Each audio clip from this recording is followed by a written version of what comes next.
नमस्कार, स्वागत है आपका सरोकार में। मैं हूं अमृता राय। आज चर्चा उन बच्चों पर जो अपने बचपन से महरूम हैं, यानी जिन्हें अपना और अपने परिवार का पेट पालने के लिए मजदूरी करनी पड़ती है। दुनिया में आज भी बच्चों की कुल आबादी का 11% हिस्सा यानी 16 करोड़ 80 लाख बच्चे बाल मजदूरी करते हैं। साल 2001 के आंकड़ों के मुताबिक भारत में इनकी संख्या करीब 1.25 करोड़ के आसपास है। इन 1.25 करोड़ में से 12 लाख बच्चे खतरनाक उद्योगों में काम करने के लिए मजबूर हैं। बहरहाल, ये आंकड़े उतने महत्वपूर्ण नहीं हैं जितना कि मुद्दा महत्वपूर्ण है। मुद्दा ये है कि हमने 29 साल से देश में बाल मजदूरी के खिलाफ कानून होने के बावजूद इस पर काबू पाने में कामयाबी हासिल नहीं की है। हालांकि श्रम रोजगार मंत्रालय की वेबसाइट पर दिए 2011 के आंकड़ों में जरूर ये साबित करने की कोशिश की गई है कि अब भारत में बाल मजदूरी की संख्या घटकर 43.5 लाख रह गई है। कोशिश है कि बाल मजदूरी को संज्ञेय अपराध की श्रेणी में लाकर और कड़ी सजा का प्रावधान करके इस पर पूरी तरह से रोक लगाई जा सके। लेकिन मौजूदा सरकार जो संशोधित बिल पेश करने जा रही है, उसे लेकर चाइल्ड राइट एक्टिविस्ट में बेचैनी है। उन्हें लग रहा है कि सरकार के इस बिल में बच्चों से घरेलू और ऑडियो विजुअल इंडस्ट्री में काम कराने की छूट दे दी गई है। 2012 से यह बिल राज्यसभा में लंबित था, जिसे मौजूदा सरकार कुछ संशोधनों के जरिए फिर से लाने की कोशिश कर रही है, जिसे पूर्व chief justice of India Altamas Kabir ने कहा है कि ये बाल मजदूरी को कानूनी मान्यता देने की पहल है। सवाल है कि क्या वाकई ये बच्चों से उनका बचपन छीनने की कोशिश है, या हमारे सामाजिक कार्यकर्ताओं ने देश की सामाजिक आर्थिक हालात की वास्तविकता को देखे बिना ये चिंता जतानी शुरू कर दी है।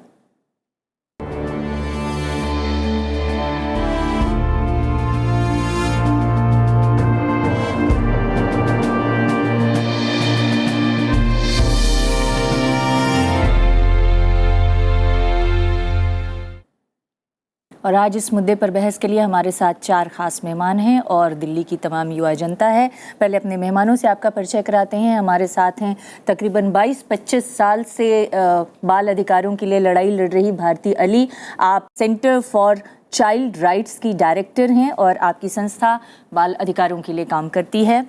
हमारे साथ हैं कृष्णा तीरथ। आप यूपीए सरकार में महिला और बाल विकास मंत्री रह चुकी हैं। मौजूदा वक्त में आप बीजेपी की मेंबर हैं। हमारे साथ हैं स्वामी अग्निवेश। आप सामाजिक कार्यकर्ता हैं। 3 दशकों से ज़्यादा समय से आप बंधुआ मजदूरी के खिलाफ लड़ाई लड़ रहे हैं। और हमारे साथ हैं बीजेपी के राष्ट्रीय प्रवक्ता गोपाल कृष्ण अग्रवाल। आप सभी का तो स्वागत है ही, साथ ही यहाँ की युवा जनता का भी स्वागत है जो अपनी जिज्ञासाएं और अपने सवाल आपसे करेंगे। इस चर्चा को आगे बढ़ाएं उससे पहले देखते हैं हमारी एक खास रिपोर्ट।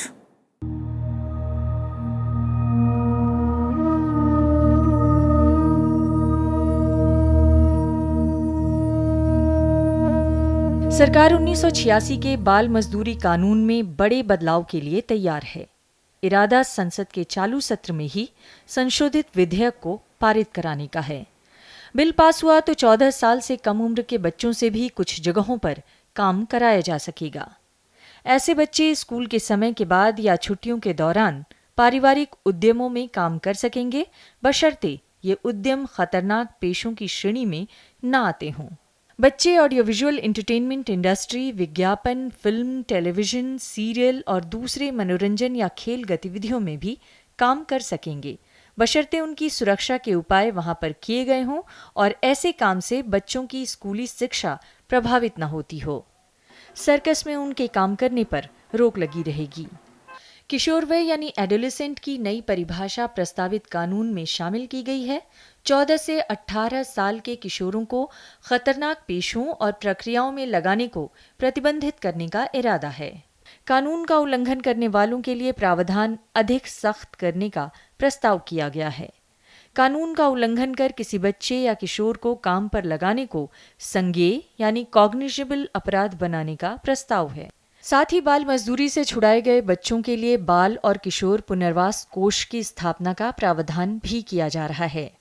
सरकार का कहना है कि देश के सामाजिक ढांचे और सामाजिक आर्थिक परिस्थितियों के मद्देनजर बाल मजदूरी पर पूर्ण प्रतिबंध लगाना विवेकपूर्ण नहीं है। उसका दावा है कि संशोधन 1986 के अधिनियम को आरटीई कानून और अंतर्राष्ट्रीय श्रम संगठन की संधियों के मुताबिक ढालने के लिए किया जा रहा है। मगर आलोचकों का कहना है कि सरकार बच्चों को सस्ते मजदूर में तब्दील कर देना चाहती है। उनके मुताबिक प्रस्तावित संशोधन आंशिक तौर पर बाल मजदूरी को कानूनी मान्यता देते हैं।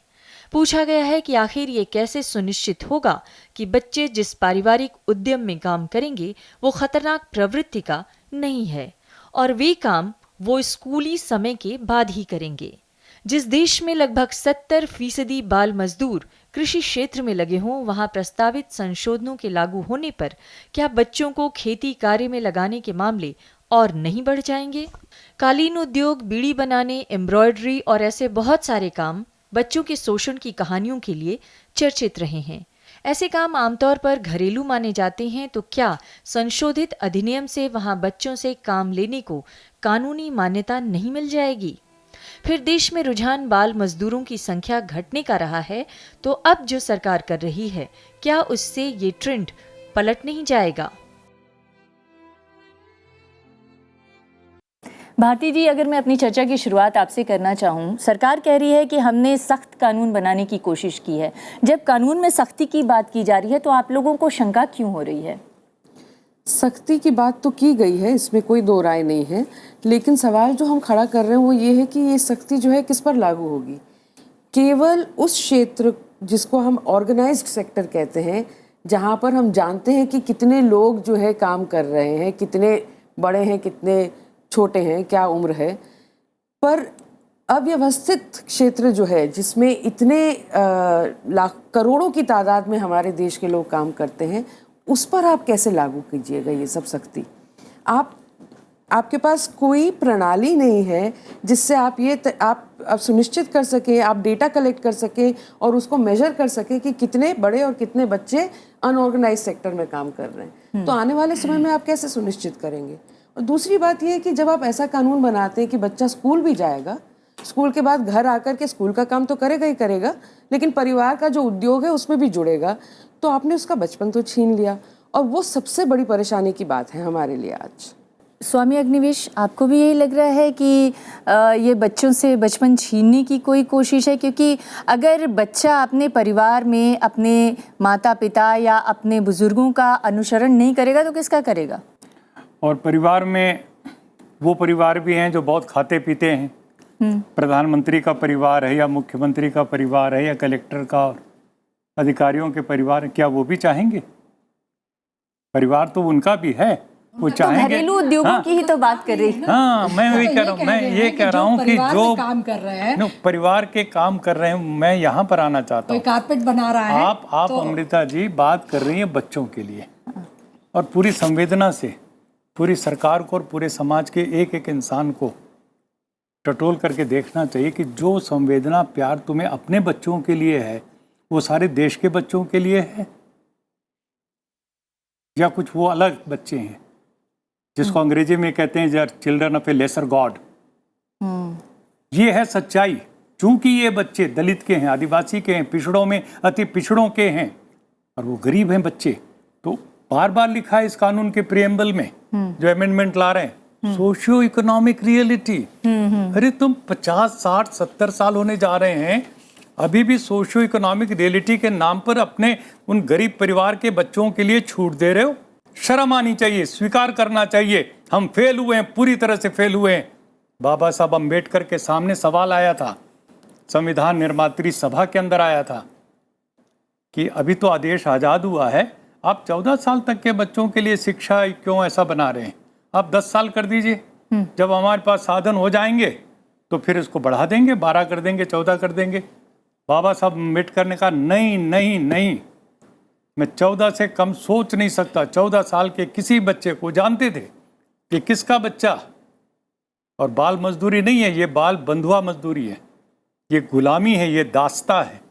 मुझे बताइए दुनिया में कोई बच्चा जिसको आप कहेंगे कि भाई तू पढ़ के आया है, तू खेलना पसंद करेगा या मजदूरी करना पसंद करेगा? मुझे एक बच्चा दिखा दीजिए।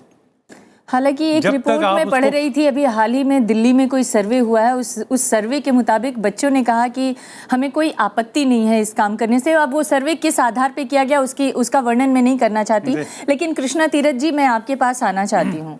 ये जो बाल मजदूरी के खिलाफ कानून की हम बात कर रहे हैं, ये पहली बार 1986 में बना था, उसके बने हुए 3 दशक हो गए और इसके बाद 2012 में आपके मंत्री रहते हुए उसको राज्यसभा में इंट्रोड्यूस किया गया था। हालांकि ये श्रम रोजगार मंत्रालय का ये कानून है, लेकिन आप लोगों से भी सलाह मशविरा लिया गया था क्योंकि आप महिला बाल विकास मंत्री रही हैं। आपने जब इस बिल को इंट्रोड्यूस किया तो बच्चों के हक में आप लोगों ने क्या इस बात को नहीं सोचा था? बिल्कुल सोचा था और ये बात मैंने अपने मंत्रालय से, मेरी अपनी मर्जी से ये गया था कि हम जो आरटीई एक्ट है उसमें हमने ये कहा कि 14 साल से नीचे का बच्चा काम नहीं करेगा, वो घर में हो या बाहर हो। उसमें हैजिडिस से नॉन हैजिडिस की बात आई। अब हर जगह पे बच्चा, अगर माँ जा रही है धान के खेत में या पिता वहाँ काम कर रहा है और बच्चे को पढ़ने के बाद कहो कि तुझे वो काम करना है, मुझे बस एक चीज बता दीजिए, उसके हेल्थ का आपके ध्यान रहते हुए जो बिल पेश किया गया था राज्यसभा में उसमें संशोधन किया गया है, उसमें ये और बिल- जो संशोधन किया गया है उसके मुताबिक जैसा भारती जी को डर लग रहा है कि घरेलू काम या घरेलू उद्योगों में जिस तरह से बच्चों को परमिशन दे दी गई है बाल मजदूरी करने की, उससे कहीं ऐसा न हो कि एक तरह से कानूनी वैधता मिल जाए बाल मजदूरी कराने के लिए। क्या आप इसे मैं ठीक इससे कदम सहमत मानती नहीं हैं? हूँ। नहीं, मैं इससे सहमत नहीं हूँ। मैं चाहती हूँ कि जिस तरह से स्टैंडिंग कमेटी ने जो अपनी रिपोर्ट दिया था उसमें कहा था कि घर में हो या घर के बाहर बच्चा 14 साल तक काम, इस तरह का फैक्ट्री टाइप, इंडस्ट्री टाइप नहीं। ये नहीं है कि माँ बीमार है चाय भी नहीं देगा, ऐसा नहीं है। काम करने का मतलब कि अगर वो स्कूल के बाद अगर कहे कि मेरा कारपेट बनाने का घर में काम हो रहा है, मेरी खड्डी लगी है, मेरा लूम लगा है, उसमें बच्चा काम करेगा, वो गलत है। क्योंकि आज का बच्चा कल का भारत का नागरिक बनेगा। अगर वो उसका स्वास्थ्य ठीक नहीं होगा तो वो कैसे स्वस्थ नागरिक बनेगा? और हम बच्चे को यही देखते हैं, शिक्षित होना, स्वस्थ रहना और उसके बाद उसका अपना कारोबार का देखना। जब वो स्वस्थ ही नहीं रहेगा तो कैसे शिक्षा ग्रहण करेगा और कैसे देश का बड़ा नागरिक लेकिन बनके देश का मौजूदा काम सरकार करेगा? बार बार ये कह रही है कि आप लोग दरअसल देश की मौजूदा सामाजिक आर्थिक परिस्थितियों को ठीक से देख नहीं रहे हैं।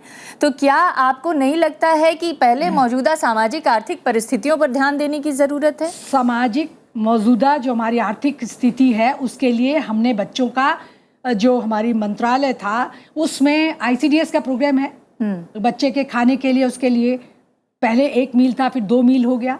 ICDS के तहत उस बच्चे को जहां वो पढ़ रहा है शुरू से, मतलब जब 3 साल का बच्चा हो जाता है तो आंगनबाड़ी में जाता है 6 साल तक, 6 साल के बाद वो स्कूल में जाता है तो वहाँ मिड डे मील है और आंगनबाड़ी में उसके लिए न्यूट्रिशन प्रोग्राम है। तो जब बच्चे की हम ध्यान रख रहे हैं, सरकार ध्यान रख रही है कि 3 साल तक उसको, उसकी मदर को घर में हम खाना देते हैं, गर्भवती माँ को भी देते हैं। माँ के बच्चे का ध्यान तो माँ के गर्भ से कर रहे देखिए, हैं। हम लोग गांव में रहे हैं और हमें पता है कि बच्चे ये मिड डे मील और आंगनबाड़ी मील कैसे लेते हैं। जाते हैं, वो खा के चले आते हैं और फिर अपनी माँ के साथ खेत में जाके मजदूरी करते हैं। ये अब हकीकत ऐसा है हमारे नहीं देश है। की। अब ऐसा नहीं है। तरीका ये था कि बच्चे को वहाँ शिक्षा भी है, पढ़ाना भी है, हाँ। और उसके बाद खाना भी देना है, सुबह का नाश्ता देना है, फिर दोपहर का खाना देना जी। है। उसके बाद बच्चा घर जाएगा। चलिए, ये तो आदर्श स्थितियों की आप बात करिए, लेकिन जिस ऐसी सामाजिक स्थिति कानून आर्थिक है। परिस्थितियों की बात बार बार सरकार कर रही है, मेरा सवाल ये है कि अगर सामाजिक आर्थिक परिस्थितियों और गरीबी को लेकर सरकार में इतनी चिंता है तो क्यों नहीं गरीबी को मिटाने के लिए पहले कोई अभियान चलाया जा रहा नहीं, है? देखिए, चाइल्ड लेबर की जैसे बात है और हम पूरी तरह से सभी जो सामाजिक कार्यकर्ता हैं उनसे चर्चा भी और यहाँ भी हम सहमति रखते हैं कि इसमें बहुत काम करने की आवश्यकता है। और जो सामाजिक आर्थिक परिस्थिति की सरकार बात कर रही है तो उसमें कहीं ना कहीं ये देखना भी पड़ेगा कि जो हम केवल कानूनों से तो कुछ चीज़ इम्प्लीमेंट नहीं हो जाती। बहुत अच्छे अच्छे कानून हमारे देश में बने हुए हैं कई क्षेत्र में, क्या उनसे राइट्स लोगों को मिल गए क्या? तो कहीं, और अगर ये डिफ्रेंशिएशन नहीं करते जो मुझे लगता है, तो इम्प्लीमेंटेशंस के प्रॉब्लम और ज़्यादा बढ़ जाते हैं। आज जो पहले से रेस्ट्रिक्शन लगा रखी है, जो मैंने कई चाइल्ड एक्टिविस्ट से बात की तो वो बोले कि जो लोग अपॉइंटमेंट अगर थाने में है तो वो लोगों को वो जो इन्वेस्टिगेशन ऑफिसर या जो हर थाने में उसका एम्पेनलमेंट करना चाहिए, जो इंफॉर्मेशन है वो इम्प्लीमेंटेशन नहीं है। तो मुझे लगता है कहीं ना कहीं जो इम्प्लीमेंटेशंस की जो प्रॉब्लम है वो बहुत ज़्यादा है। और उस इम्प्लीमेंटेशन में जितना कम कन्फ्यूजन रहे तो वह आसानी से होगा। अगर आज मुझे लगता है कहीं ना कहीं सरकार ने जो फैमिली बिजनेस और दूसरे लोगों को 14 साल से नीचे सर, को बाइफरकेशन किया है, एक मिनट में पूरी कर लूं, उस बाइफरकेशन से कहीं ना कहीं मुझे लगता है कि इम्प्लीमेंटेशन में बेटर हो सकता है। और जो 14 से 18 के बीच में हैजार्डियस और उसको किया, तो इससे, और ये मैं नहीं कह रहा कि अब आइडियल हो गया है, अगर 14 सारे बैन कर दें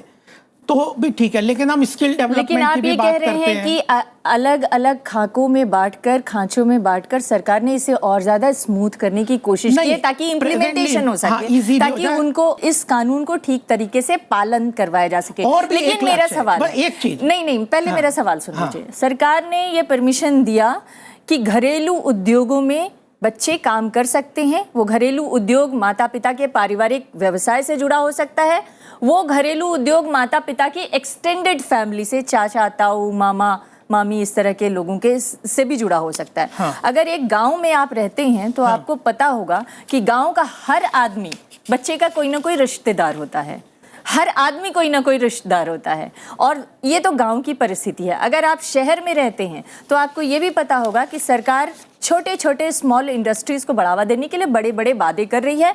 नया एक बिल है स्मॉल फैक्ट्रीज रेगुलेशन एक्ट का, जहां 40 मजदूरों को काम करने के लिए परमिशन दिया गया है। वो घरेलू उद्योग के तौर पर 40 मजदूर काम कर सकते हैं। उसमें अगर वो बच्चों को रख ले तो वो घरेलू उद्योग में काम करने वाले बच्चे हो जाएंगे और बाल मजदूरी करते रहेंगे। नहीं, फैमिली को जो अब घर में काम कर रहा है, अपने घर में या बाहर? मैं एक चीज ये कह दूं कि जो अमेंडमेंट हुआ है इस बार, जो कैबिनेट ने अभी रिसेंटली, उसमें फैमिली को क्लियरली डिफाइन किया है, ब्लड रिलेशंस किया, कहा है mother father brother sister, father sister brother and mother sister, बिल्कुल क्लियरली फैमिली को डिफाइन किया है।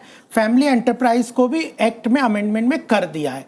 और आप ये भी देखिए कि आज हमारे यहाँ पे 65% जनसंख्या जो है वो 35 से नीचे साल के, और जो नीचे के जो बच्चे तैयार, स्किल डेवलपमेंट को भी देखना है, एम्प्लॉयबल भी बनाना है। स्किल डेवलपमेंट अगर नहीं होगी, एम्प्लॉयबल बनाने के लिए तो अच्छा होता है कि 8वीं तक 10वीं तक पढ़ाते, फिर उसको ITI में पढ़ा के उसको स्किल डेवलपमेंट कराते और इसके बाद तो उसको इसमें तो रोजगार लायक स्कूल के बनाते। बाद राइट टू एजुकेशन के साथ लिंक किया है।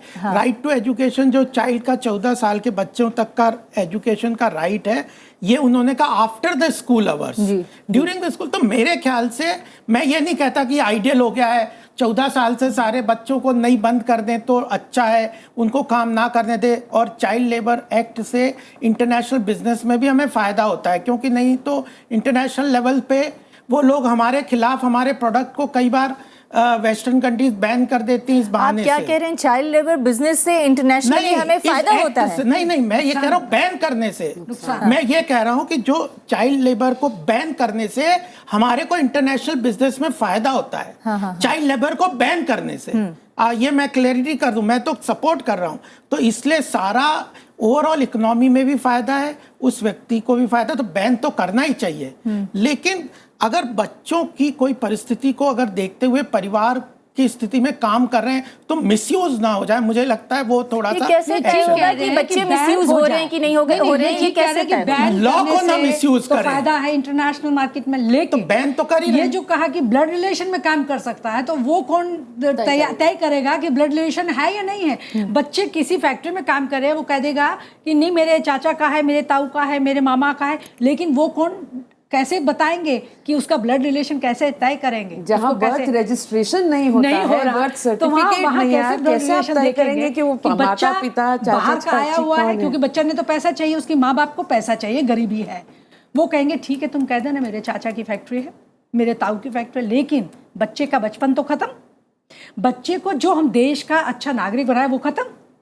तो बच्चा तो बोल नहीं पाता, एक इतना सॉफ्ट कॉर्नर है, बच्चा तो अपने आप को बताएगा ही नहीं, और वो इतना डरता है, उसे पता है मुझे काम करना है, तो बेचारा काम कर रहा है। पकड़ के ले जाएंगे तो उसे और डर जाएगा कि मुझे पकड़ के ले गई, पुलिस ले गई, या कोई और आया वो पकड़ के ले, कोई एजेंसी आई पकड़ के ले गई। इसलिए बच्चे के साथ ये बहुत घातक। तो ये जो बच्चों के साथ मानवाधिकार हनन होता है, इन मामलों को बार बार उठाया जाता है, लेकिन वो कहीं पहुंचता नहीं है, किसी मंजिल तक पहुंचता हुआ दिखता नहीं है मानवाधिकार का मामला बच्चों के।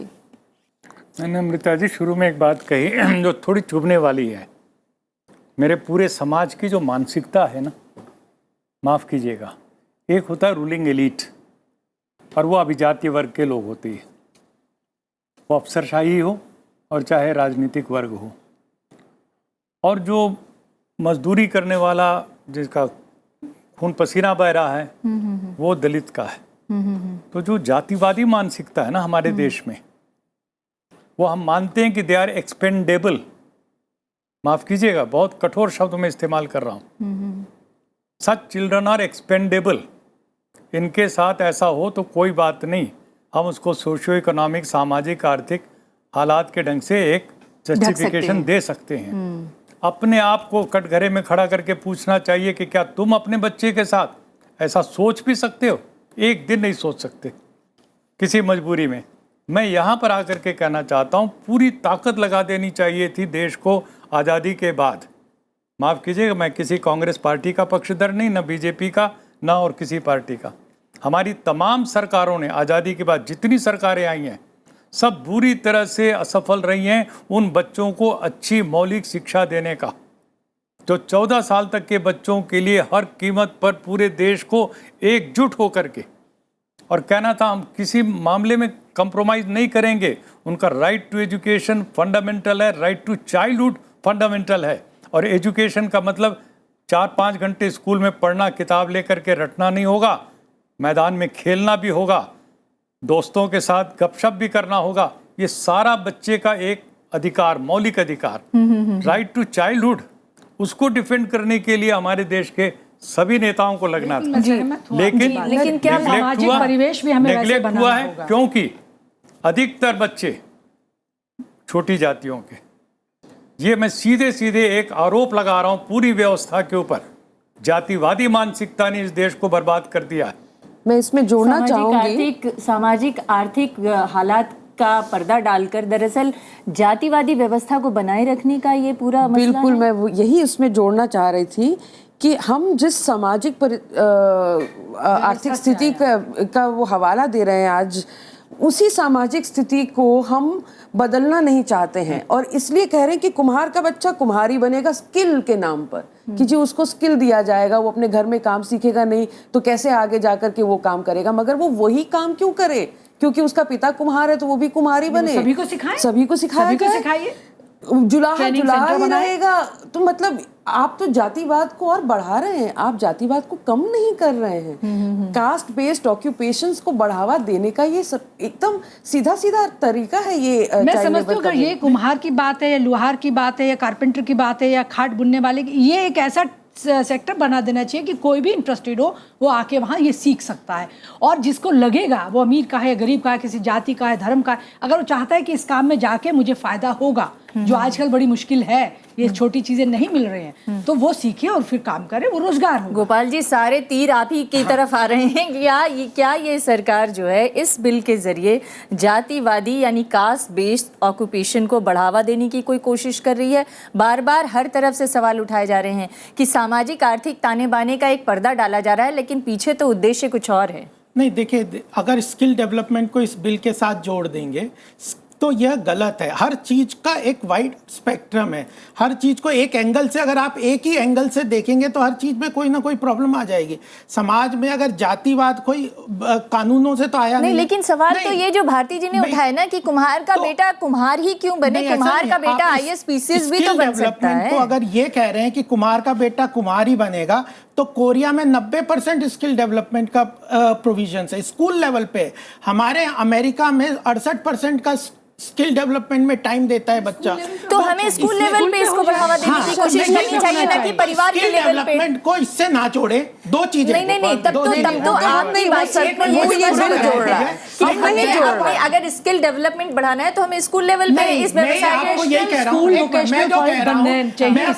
इस बिल का केवल एक ही जस्टिफिकेशन दिया जा रहा है कि हुनर जो है वो बच्चा काम करके ही सीख पाएगा। मैं यही कह रहा हूँ कि आप स्किल डेवलपमेंट को इस बिल से ना जोड़ें। मैं तो यही कह रहा हूं, अगर आप स्किल डेवलपमेंट को इससे जोड़ देते हैं तो कंफ्यूजन क्रिएट हो जाता है। इस बिल का एक ही लक्ष्य है कि 14 साल से नीचे का बच्चा काम में ना जाए, फोर्स लेबर में ना जाए और 14 से 18 लेकिन समय। देखिए इस बिल में साफ कहा गया है कि स्कूल से निपटने के बाद बच्चा चाहे तो अपने पारिवारिक हाँ, व्यवसाय में काम कर सकता है। बिल्कुल, तो skill और development वो से पारिवारिक relate नहीं व्यवसाय करना माता पिता भाई बहन उनके रिश्तेदार सबसे जुड़ा हुआ हो पारिवारिक सकता है। व्यवसाय मतलब ये नहीं है कि कुम्हार का बेटा कुम्हार का ही काम करे, फैमिली हो एंटरप्राइज सकता है कि कुम्हार का बेटा किसी सामंती परिवार में हो सकता है कृषि मजदूरी का काम करे। फिर ये आप कह रहे हैं। और ये जो अग्निवेश जी की भी हम इज्जत करते हैं पूरा, लेकिन हर इस चीज को हम जातिवादी चश्मा लगा के देखेंगे तो फिर हम कानून ही देश में बना ही नहीं सकते।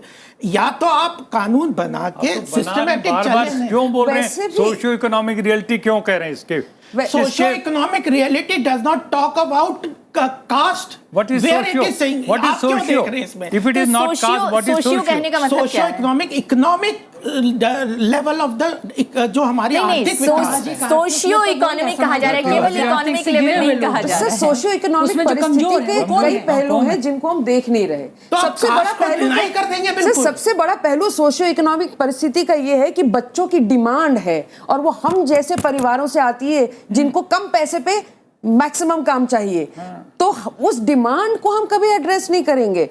लेकिन सोशियो इकोनॉमिक परिस्थिति गरीब की ऐसी है, वो क्यों ऐसी है, जो सवाल आपने किया था, हम एक पहलू को देखें और दूसरे पहलू को नहीं देखें, ये बात उचित नहीं मैं कह रहा हूँ आप एक पहलू को देख रहे हैं, हम दोनों को देख रहे हैं। आप एक को देख रहे हैं, हम दोनों को देख रहे हैं। सरकार के लेवल पे ये नहीं करे, जाति भी है, एम्प्लॉयमेंट भी चाहिए, एजुकेशन भी चाहिए, कॉम्प्रिहेंसिव एक्ट तो कॉम्प्रिहेंसिव है, उसकी इम्प्लीमेंटेबल भी चाहिए, उसका मिसयूज भी रोकना है। पर भारत की सामाजिक तो एक आर्थिक परिस्थिति comprehensive तो view बहुत देगा। बदल चुकी है। हम लोग तो बाकी देशों में जाकर के उद्योग लगा रहे हैं, हमारे जिंदल मित्तल कहाँ नहीं पहुंचे हुए। तो आज क्या हमारी दिक्कत आ रही है तो कि हम अगर बच्चों आपका को कानून ये कहता है और अगर समाज की परिस्थिति जैसे आप कह रहे हैं बदल गई, तो समाज एम्प्लॉय नहीं करेगा। तो आप अगर समाज का इतना समाज- डेवलपमेंट हो समाज इसमें सब्जेक्ट में ये है कि या वो तो- बच्चा स्कूल के बाद काम करे। अब काम कौन करने के करेगा? लिए नहीं कर रहा, अगर कर जो जैसे सकता उन्होंने है। कहा आईएएस आईपीएस, तो आईपीएस आईएएस का तो काम नहीं कर रहा है, लेकिन कुम्हार का बेटा तो कुम्हार करेगा।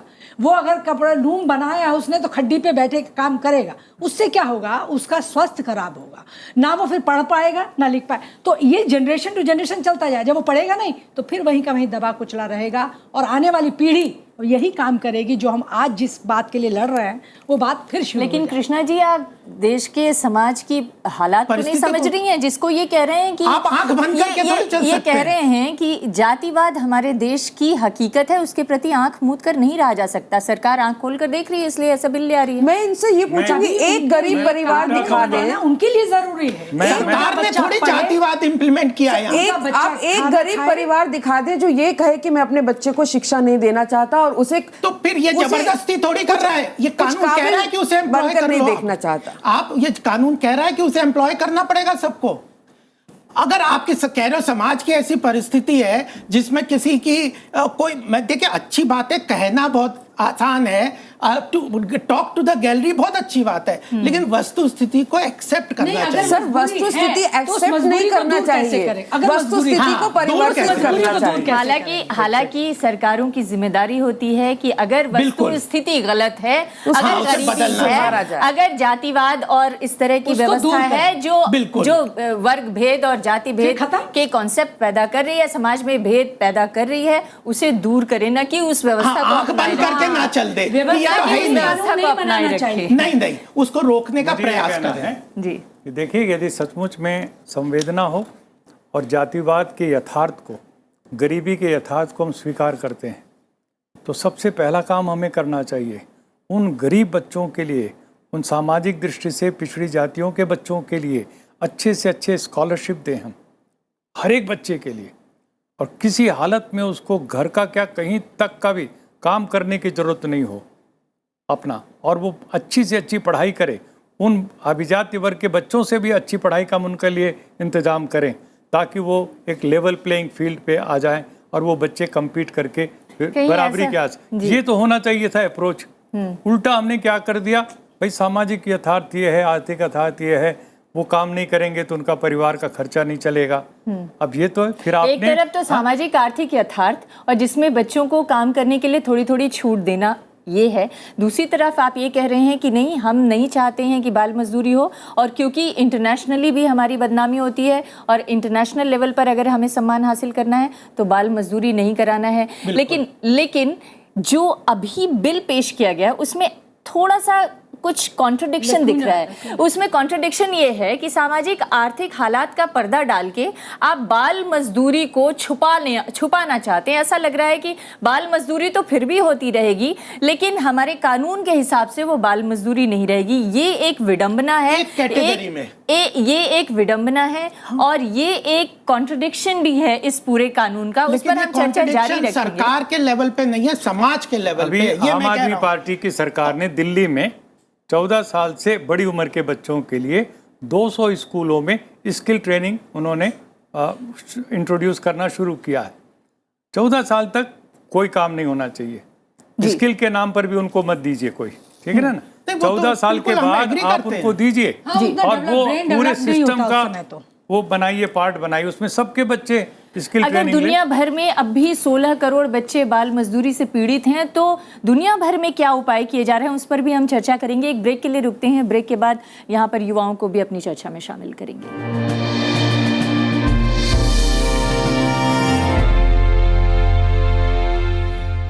अब हम बात करना चाहते हैं बाल मजदूरी के सिलसिले में जो हैजार्डस कैटेगरी है, यानी जो ख़तरनाक उद्योगों में काम करने को लेकर जो कैटेगरी बनाई गई थी उसमें किस तरह से लगातार कमी की गई है और उसको सीमित करके 86 से 83 और अब उसको 3 कर दिया गया है। उससे भी जो चाइल्ड राइट एक्टिविस्ट हैं उन्हें काफ़ी नाराज़गी है।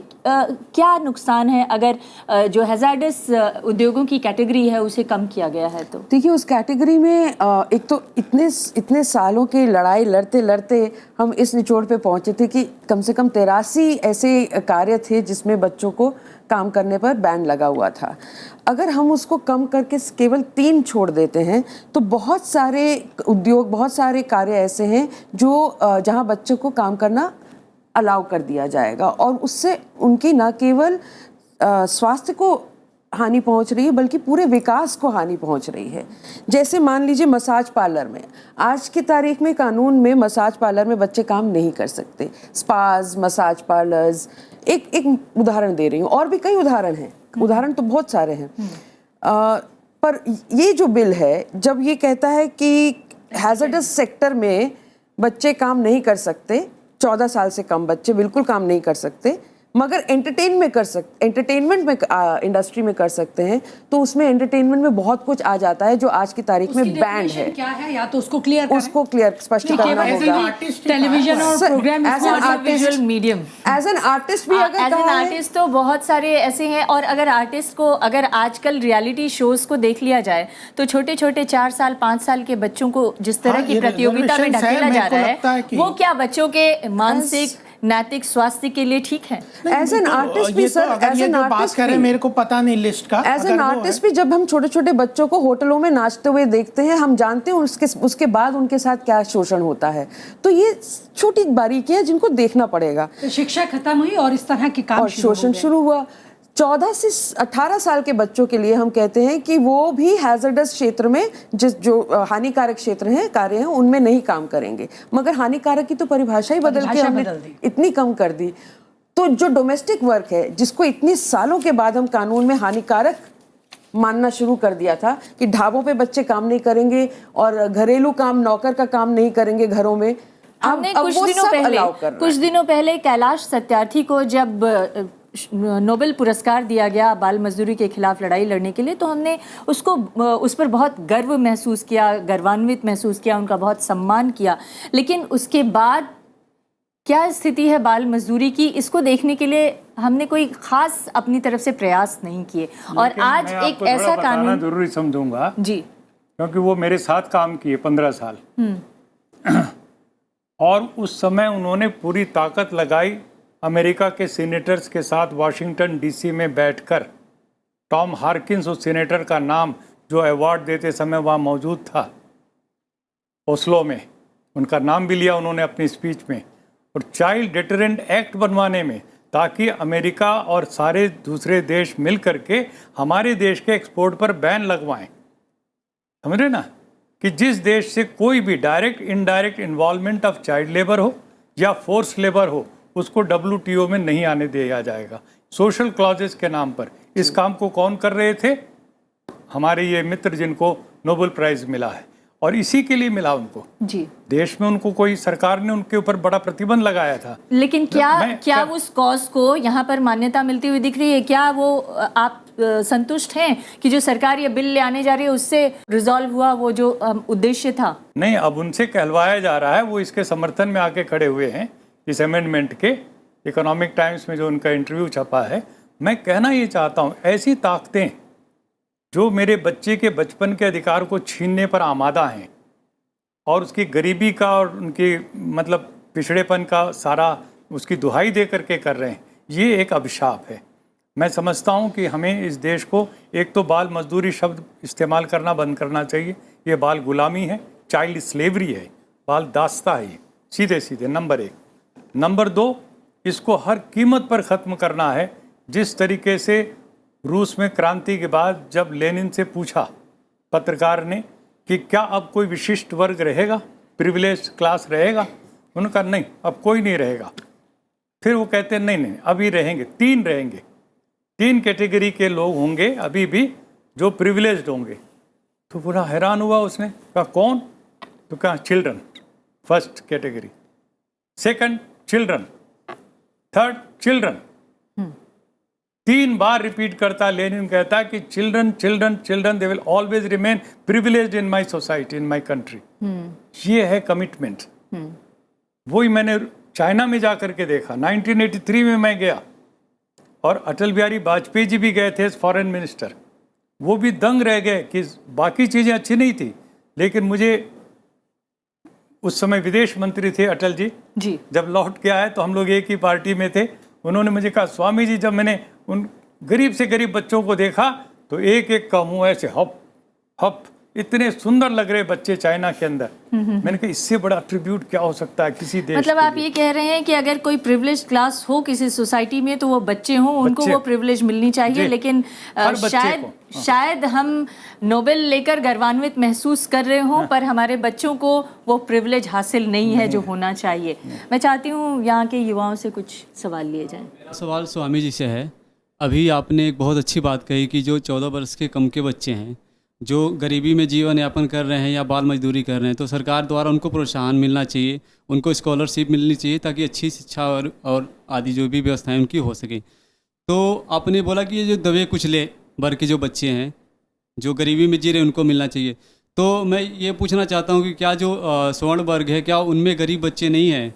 वो बच्चे भी तो गरीब हैं, वो भी तो गरीबी में जीवन यापन कर रहे हैं। गरीबी में और दूसरे ढंग से, किसी ढंग से आर्थिक या सामाजिक, जिस तरीके से भी कोई बच्चा आर्थिक दोनों ढंग से किसी तरीके से यदि बच्चा वंचित है, उसको स्पेशल कंपोनेंट प्लान मिलना चाहिए। मतलब उनका सवाल ये है कि आपने जो जातिगत ढांचे में बांधने की कोशिश की वो गलत है। मैं नहीं कह रहा हूँ कि मैं नहीं कह रहा केवल जाति विशेष के बच्चों को। कोई बच्चा जो गरीबी का शिकार है, उसके माता पिता, और उसको मजबूरी में काम करना पड़ रहा है, स्कूल से आने के बाद उसका मन करेगा खेलने का या घर में बैठ के होमवर्क करने का या कुछ भी, वो कर नहीं पा रहा है बेचारा, उसको आप जस्टिफाई कर रहे हैं से जो दबा हुआ है। दबा हुआ है। हाँ जी, अगला सवाल। मेरा प्रश्न है स्वामी जी से।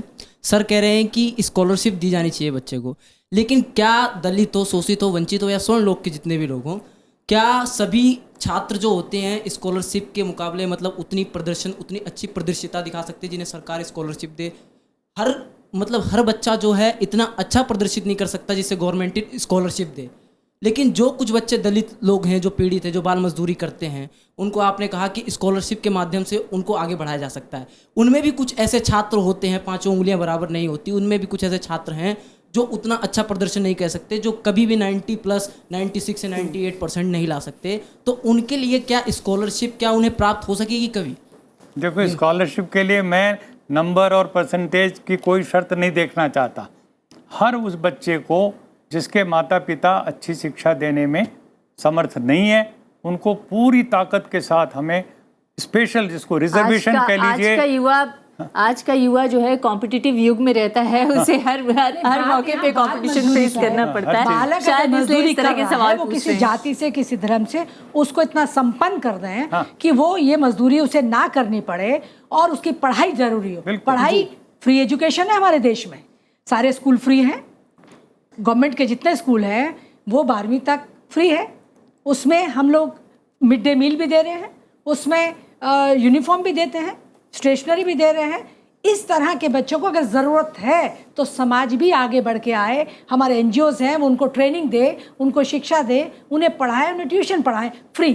जी अगला सवाल। आप शब्दावली पर न जाएं। शायद स्वामी जी स्पॉन्सरशिप की बात कर रहे हैं कि हर ऐसे बच्चे को स्पॉन्सर करना चाहिए जिसके माता पिता योग्य नहीं है शिक्षा देने में। स्कॉलरशिप सिर्फ शब्दावली की बात। नमस्कार, मेरा सवाल बीजेपी प्रवक्ता से है।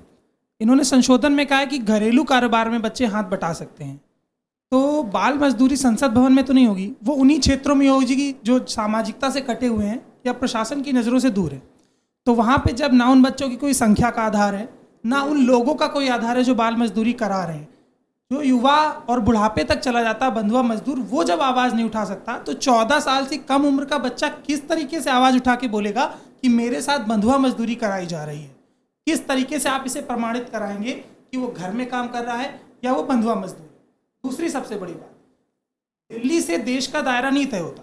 बंधुआ मजदूरी दिल्ली में नहीं हो रही है, बंधुआ मजदूरी उन क्षेत्रों में हो रही है जहाँ प्रशासन पीछे है। तो अगर प्रशासन सक्रिय होगा तब कमजोर होगी बंधुआ मजदूरी की पकड़। तो मेरा सवाल आपसे ये है कि इसको आप प्रमाणित कैसे करेंगे कि ये बंधुआ मजदूरी है या घरेलू सहयोग है? देखिए, ये प्रमाणित करने की बात नहीं है।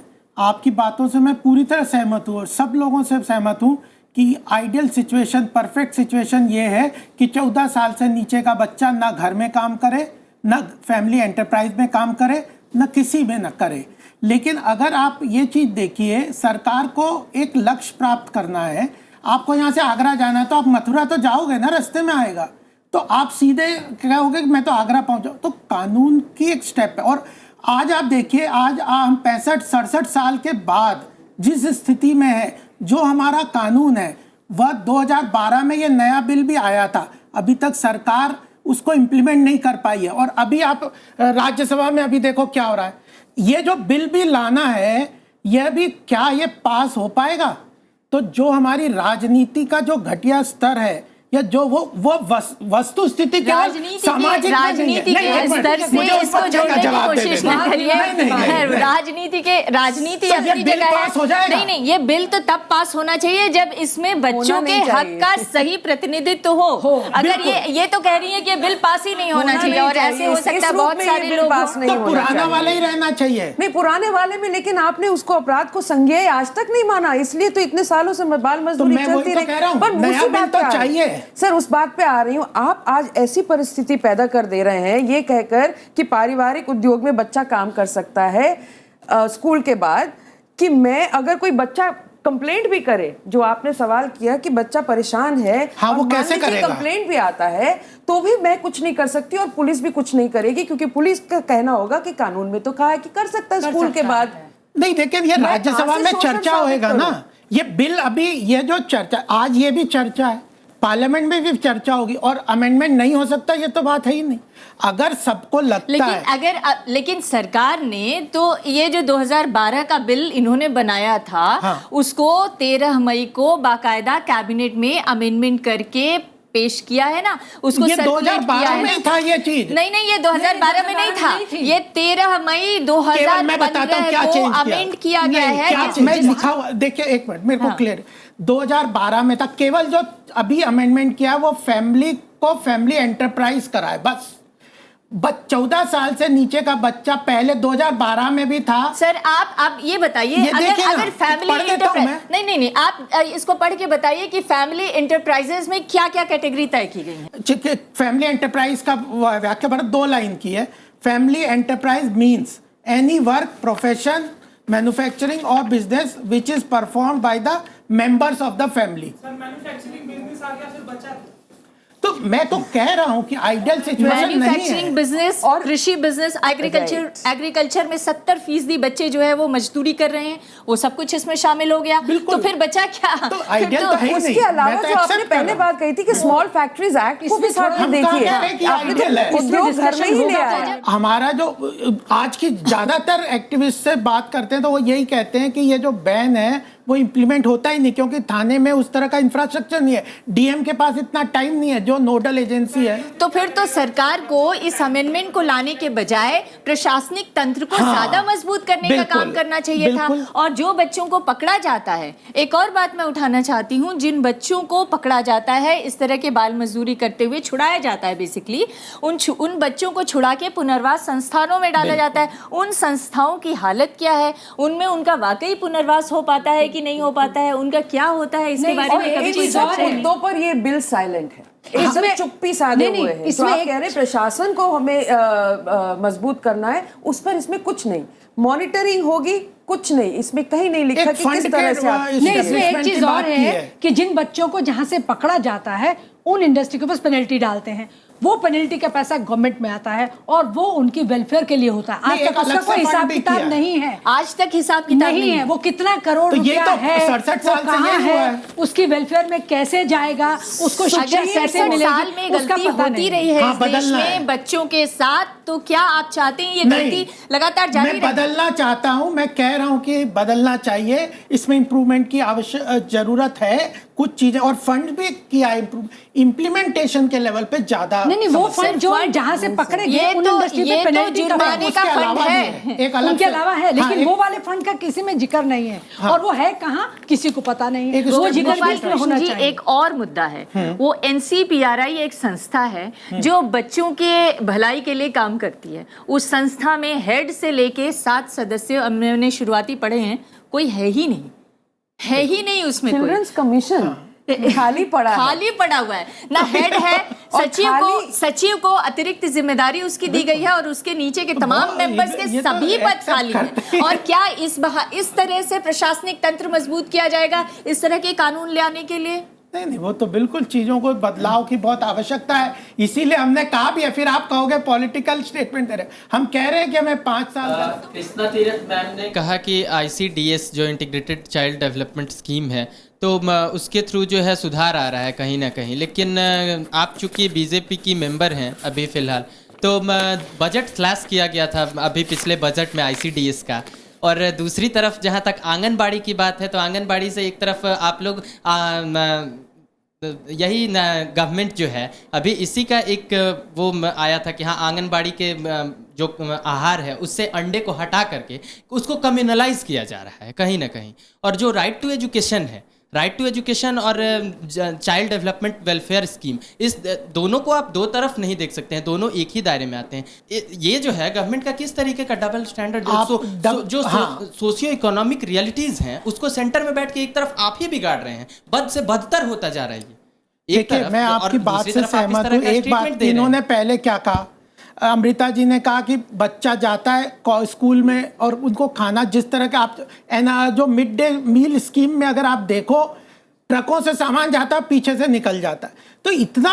और CAG की एक रिपोर्ट थी कि सरकार की 26 स्कीमों में से 25 जो सोशल सिक्योरिटी की स्कीम है उसमें अंधाधुंध पैसा खा, वहां पे ज्यादातर इंप्लीमेंटेशन कौन करता है? स्टेट गवर्नमेंट करती है।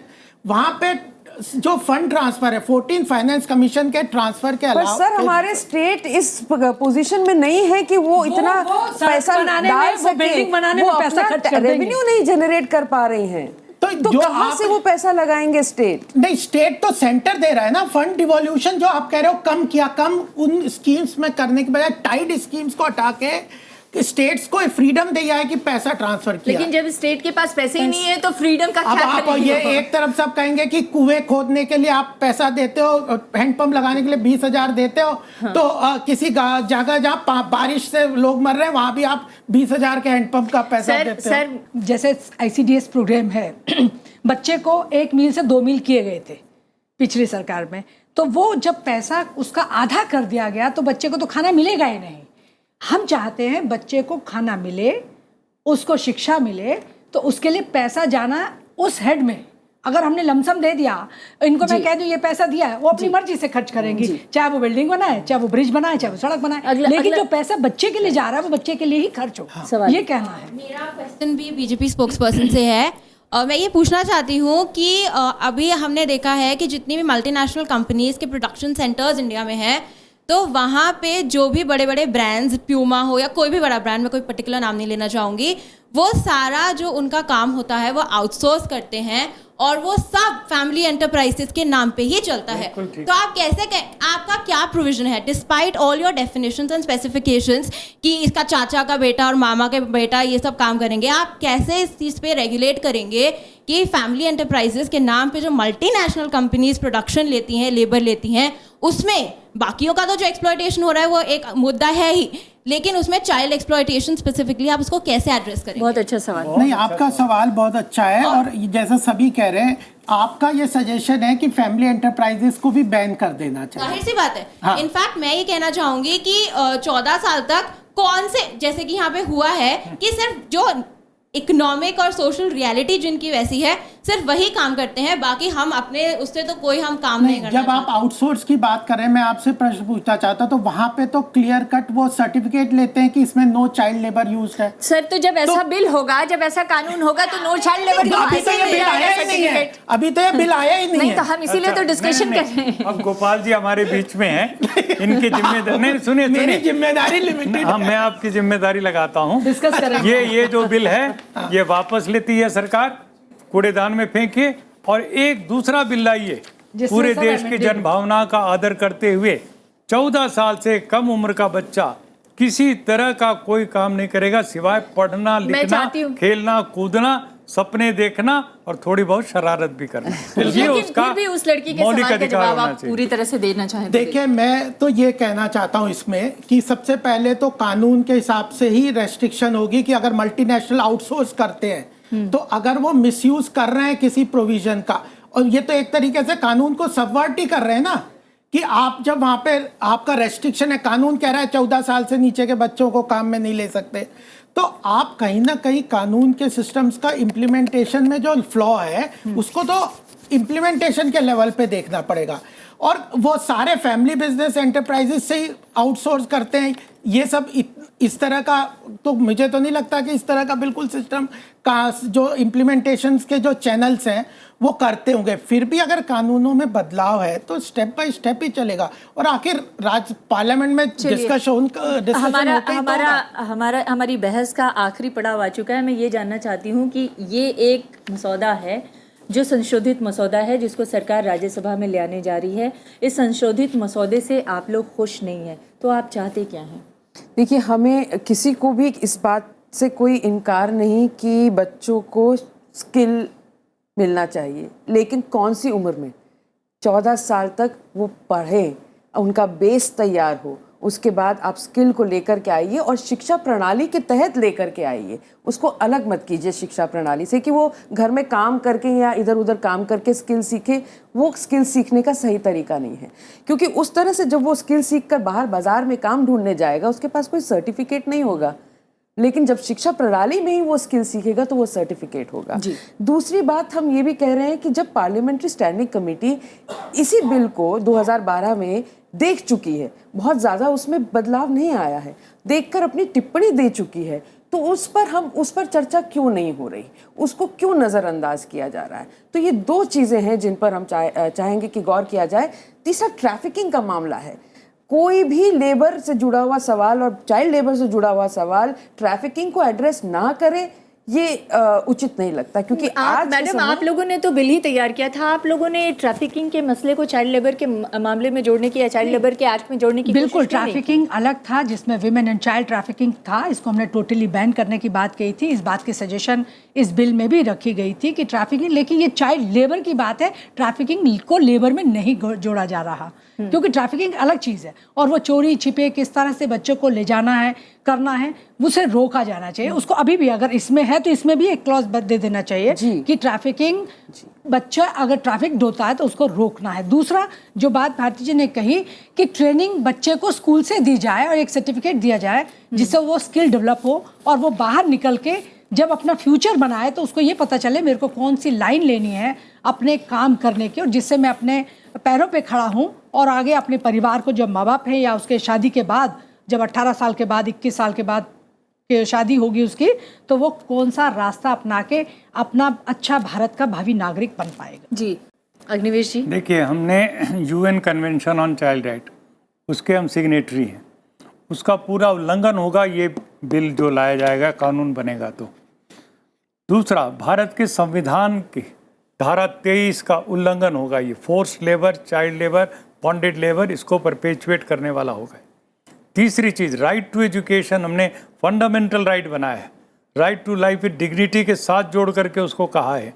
ऐसी हालत में किसी हालत में कोई भी कंप्रोमाइज़ नहीं होना चाहिए, सीधे सीधे होना चाहिए कि हमारी टॉप मोस्ट प्रायोरिटी हिंदुस्तान के एक एक गरीब से गरीब, कोई किसी जाति का हो, किसी संप्रदाय का हो, उसके बच्चे, बेटी बेटा दोनों के अच्छी से अच्छी शिक्षा के लिए, और समान शिक्षा, अमीर गरीब का भी अलग अलग, आजकल प्राइवेट स्कूल और पब्लिक ये सरकारी स्कूल ये सब बंद होना चाहिए।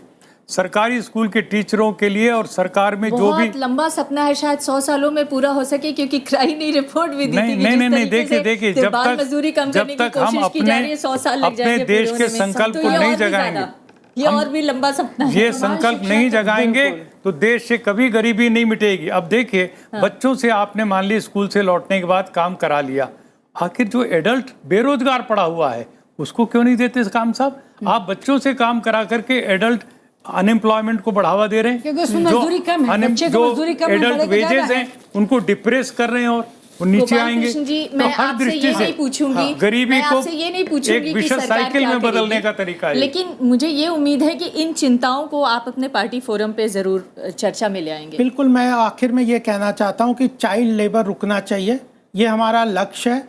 यह बिल उस लक्ष्य की तरफ बढ़ने का एक स्टेप हो सकता है, एक बहुत बड़ा स्टेप ना हो, उसमें डिबेट हो सकता है कि कैसा स्टेप है, ये अपने लक्ष्य को पूरा कर पाएगा कि नहीं, लेकिन उस तरफ स्टेप है। एक दूसरी चीज़ भी ध्यान में रखनी चाहिए कि बहुत लोग कहते हैं कि अगर कंप्लीट बैन कर दिया जाए, ये भी बहुत लोगों ने ही कहा है, कोई हमारा कोई अपना सर्व लोगों से बातचीत करने से ही बात चलती है कि अगर पूरी तरह किसी चीज़ को बैन कर दिया जाए, अपनी फैमिली में भी नहीं करना दिया जाए, तो वो उसको और ज्यादा एक्सप्लॉयटेशन एक्सपोज करते हैं। अगर लक्ष्य ये है कि बाल मजदूरी को खत्म नहीं, हम जस्टिफाई करने के लिए बिल नहीं है, ये मैं कह रहा हूँ। अगर लक्ष्य ये है कि बाल मजदूरी को खत्म करना है तो लक्ष्य ये भी बनाना चाहिए कि प्रशासनिक तंत्र को मजबूत किया जाए, मॉनिटरिंग तंत्र को मजबूत किया जाए, ताकि जो कम से कम अभी मौजूदा कानून भी है उसको भी ठीक तरीके से पालन कराया जा सके। इससे भी एक कदम आगे बढ़ के जो गरीब तबका 45 करोड़ लोग अनऑर्गेनाइज सेक्टर में भारत में, उनकी मजदूरी का रेट बढ़ाइए, उसको मिनिमम वेज से भी नीचे आप दे रहे हैं, वो सब हटा करके एक लिविंग वेज, एक डिसेंट वेज पे लाई आई, जो आप सरकारी दफ्तर के चपरासी को देते हैं, वो मिनिमम वेज नेशनल लेवल पे आज की चर्चा को यहीं पर खत्म करने का मैं अनुमति चाहूंगी। बहुत बहुत शुक्रिया हमारी चर्चा में शामिल हुए।